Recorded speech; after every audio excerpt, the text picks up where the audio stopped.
Today, we're diving into asynchronous communication. It's kind of the secret sauce of the modern web. So let's start with a really big question. Can a system be both always online and always correct? Well, turns out no. That's the CAP theorem. You get to pick just two of the three. And here's the catch. Networks will fail. So partition tolerance isn't really a choice you get to make.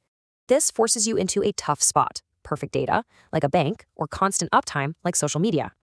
And that one choice, it completely changes how systems talk to each other. Think of it like a phone call versus a text. One makes you wait, the other is fire and forget. So if you choose asynchronous, you're really choosing availability and resilience over perfect consistency. Okay, so how do we actually build these things? Let's pop open the toolbox. First up, we've got message queues. They're basically a digital post office sitting between your services. They're awesome for absorbing traffic spikes and handling failures without the whole system crashing down. And a really popular way to use these queues is with what's called the pub/sub pattern. You actually use this pattern all the time.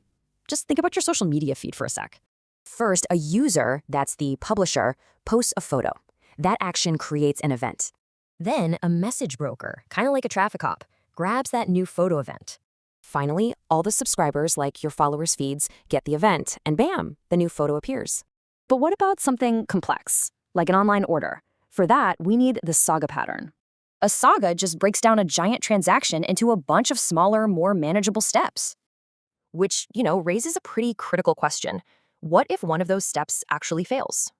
The solution's pretty slick. Sagas just trigger compensating actions to undo the steps that already worked. And this isn't just theory. A recent survey shows about a third of developers rely on this pattern. So let's zoom out for a second. Why does all this async stuff matter so much? It all comes down to this: resilience, scalability, and letting your services evolve on their own. This whole fire and forget model is the invisible engine that keeps your favorite apps running smoothly. So since things are guaranteed to fail, it leaves you with one big question to think about.